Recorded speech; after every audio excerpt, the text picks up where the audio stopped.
स्वागत है आपका संधियों के सेकेंड सेशन में, वीडियो नंबर 2 में, and we carry on with third sandhi that happens to be vriddhi sandhi. वृद्धि संधि का नियम कहता है कि आपका प्रथम पद अंत होना चाहिए आ में और द्वितीय पद आरंभ होना चाहिए ए या ऐ में, और उस अवस्था में आप दोनों को ज्वाइन करेंगे और एक सिंगल ऐ बनाएंगे जो मात्रा के रूप में ऐसे दिखाई देगा। जरा ध्यान दीजिएगा इस मात्रा पे। यहाँ पर जो आमतौर पे भूल करते हैं बच्चे वो है दो मात्राएं लगाने की। दो मात्राएं नहीं लगेंगी, आपका यहाँ दो मात्राएं लगाने की भूल करते हैं, यहाँ दो नहीं लगेंगी, यहाँ दो लगेंगी। सिंगल मात्रा will be A and double मात्रा विल बी आई। तो आपका एग्जाम्पल देखते हैं। सदा प्लस एव, सदा आ एंडिंग और एव ए बिगिनिंग, ये रहा आपका आ और ये रहा ए, और दोनों को ज्वाइन करके जब आपने लिखा, जरा मैं आपको ब्रेकअप करके दिखाती हूँ। सदा आ एंड देन ए व, ये दोनों आपने मर्ज किए और सिंगल आई बनाया, and then this is the situation. The हलंत में आई घुस गया और आपका वर्ड बना सदैव। क्वाइट सिंपल, समझ में आया। और एक एग्जांपल देखिए। अद्य प्लस एव, अद्य आज, एव यानी ही, बन गया आपका अद्यैव आज ही। अद्यैव वयम, अद्यैव वयम संस्कृतम पठामः, आज ही हम संस्कृत पढ़ रहे हैं। अद्य अ एंडिंग एव, ए बिगनिंग, ये रहा अ, ये रहा ए, और आपका बन गया अद्यैव। अगला आपका रूल कहता है आ के सम्मुख यदि ओ औ आया तो दोनों को मर्ज करके आप एक औ बनाएंगे, एक स्वर औ बनाएंगे, और वो मात्रा के रूप में इस तरह प्रदर्शित किया जाएगा। एग्जाम्पल देखिए। गंगा प्लस ओघः, गंगा यानी नदी का नाम गंगा, ओघ यानी पानी का सैलाब आना, बाढ़ आना। गंगा की बाढ़, गंगा का ओघ, बन गया आपका गंगौघः, गंगा की बाढ़। आ एंडिंग ओ बिगनिंग, आ एंडिंग ओ बिगनिंग, दोनों को मर्ज कीजिए, एक सिंगल औ बनाइए, गंगौघः। एक और एग्जांपल देखिए। सूप एंड ओदनम, सूप यानी दाल, ओदन यानी चावल। अद्य अहम सूप ओदनम खादामि, आज मैं दाल चावल खा रही हूं। सूप अ एंडिंग ओदन ओ बिगनिंग, ये रहा अ, ये रहा ओ, ज्वाइन करिए दोनों को और बना दीजिए सूपौदनम, लाइक दिस। गंगौघः सूपौदनम सदैव अद्यैव, ये सारे आपके वृद्धि संधि के उदाहरण हैं। और वृद्धि संधि में केवल दो नियम परिगणित हैं, यानी कि कंपैरेटिवली इसका क्षेत्र सीमित है, छोटा है, कम विस्तार वाला है। अगली संधि पे आते हैं, यण संधि।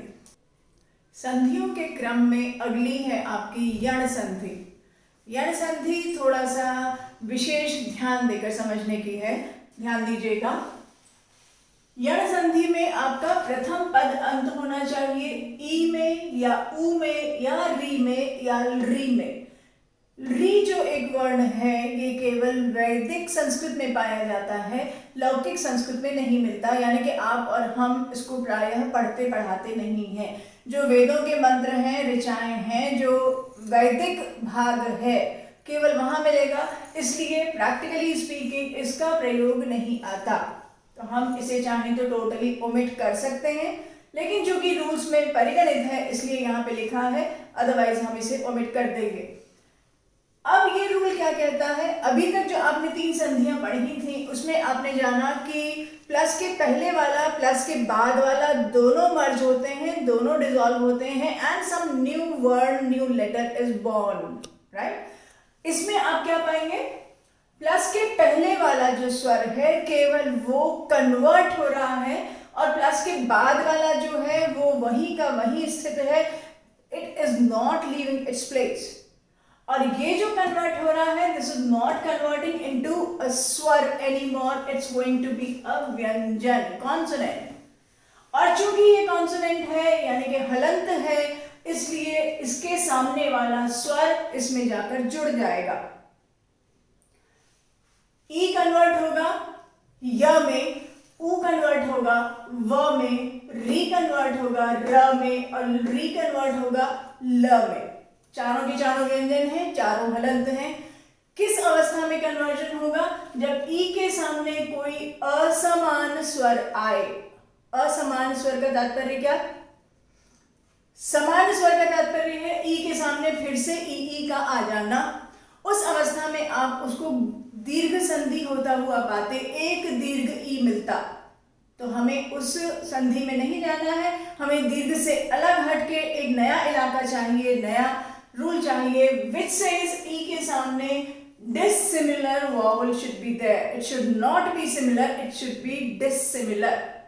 अलग होना चाहिए, ई नहीं होना चाहिए। इट कैन बी अ, इट कैन बी उ, इट कैन बी री, इट कैन बी ए, एनीथिंग बट नॉट डेफिनेटली ई। उस अवस्था में वो जो सामने वाला स्वर है दैट विल स्टे इंटैक्ट और ये जो ई है ये कन्वर्ट हो जाएगा हलंत य में। So let us go for an example and that will make the things better with clarity.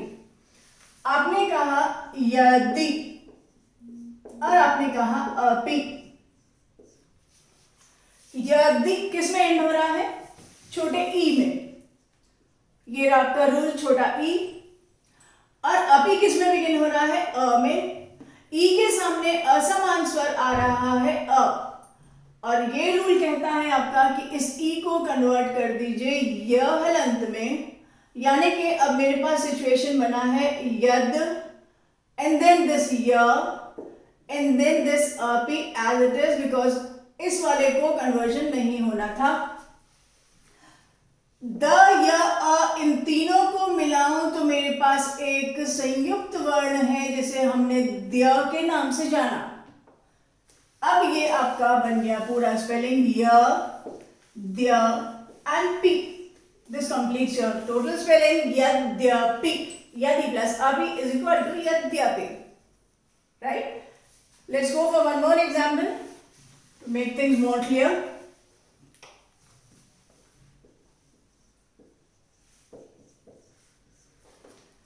मैंने कहा इति और मैंने कहा आदि।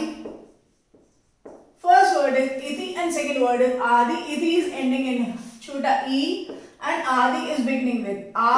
So this adi will remain as it is, but this e is cancelled and here halant is formed here.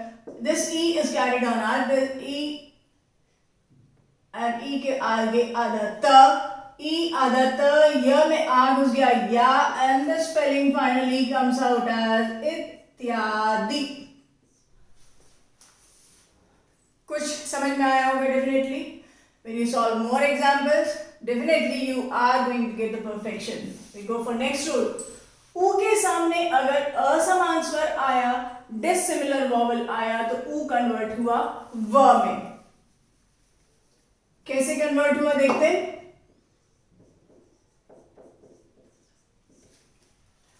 मैंने पाया सु और उसके आगे मैंने पाया लिखा हुआ आगतम। सु किस में एंड हो रहा है, छोटा ऊ में। स हलंत में छोटा ऊ है, सामने आ रहा है आगतम और ये मेरा आ असमान स्वर है। इस ऊ को मैं कैंसिल कर दूंगी और इसे कर दूंगी हलंत व। अब क्या स्पेलिंग मिल रही है मुझे, स आधा रह गया बिकॉज हलंत है, इसके साथ वाला स्वर हट चुका है। इसके साथ वाला स्वर हलंत व में कन्वर्ट हुआ, व में आ मिल गया and then my spelling comes out as swagatam. स्वागतम शब्द आपने बचपन से सुना होगा लेकिन कभी उसका इस तरीके से डिटेल ब्रेकअप सोचा नहीं होगा। Sanskrit grammar is real fun.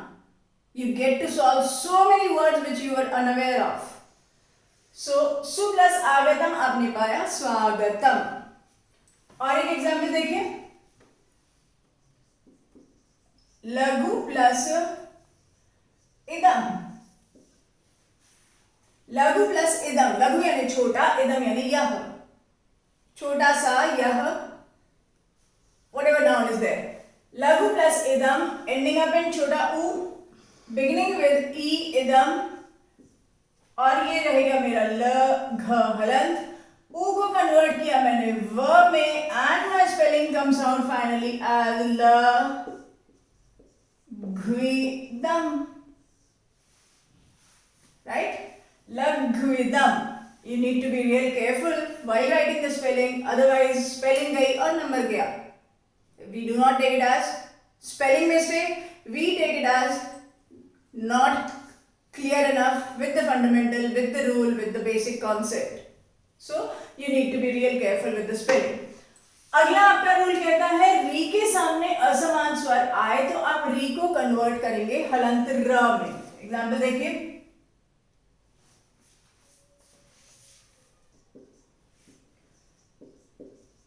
Example देखिए, पितृ प्लस आदेश, पितृ एंडिंग अप इन री, ये रहा री, आदेश बिगिनिंग विद आ जो कि असमान स्वर है.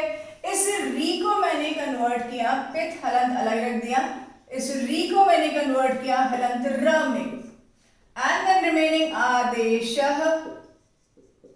What you get to see now here is त हलंत, र हलंत एंड आ. And these three are going to make a new Sanyukta Vyanjan, Sanyukta word that is going to be tra. So my final spelling will be Pitradesha, Pita ka Adesh, Pitradesha, right? One more spelling, one more example.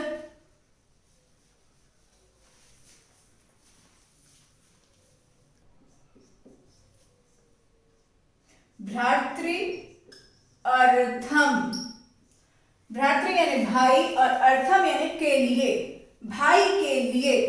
भ्रातृ अर्थम अयम उपहारः, भाई के लिए यह gift है, right. सो भ्रातृ यानी भाई, अर्थम यानी के लिए, और भ्रातृ अर्थम में वही सिचुएशन है, री के सामने अ आया, ये रहा री, अ हो गया असमान स्वर. इस री को मैं कन्वर्ट कर दूंगी भ्रात, री को मैंने कन्वर्ट कर दिया र में, हलंत र में. अर्थम इज सिंपल अ, सो र पूरा पूरा हो जाएगा और त र अ मिलकर के एक सिंगल त्र बन जाएगा. फाइनली स्पेलिंग विल बी भ्रात्रर्थम, like this. Again I repeat, kindly be correct, be perfectly correct, accurate in your spelling, otherwise you get your marks cut. भ्रात्रर्थम, this will be the final spelling. अगर आपको करने में असुविधा हो रही है, straight away right spelling बनाने में दिमाग में जरा सी भी शंका है, turn the page or make a column towards the right side of your answer sheet. Go for some rough work, और एक बार जब आप रफ करके उसको बिल्कुल dead sure हो जाएं, तभी आप फाइनल स्पेलिंग लिखें. 2-4 बार 10 बार करते करते करते you will become so perfect that you won't need to do any rough work. Practice makes the man perfect, the saying goes, right? So we conclude here with the Yad Sandhi, and this is all for all 4 sandhis. That is enough. You will be getting to see one assignment, you will be getting to see my notes, and then following those definitely और अच्छी clarity concept की बन जाएगी. Thank you.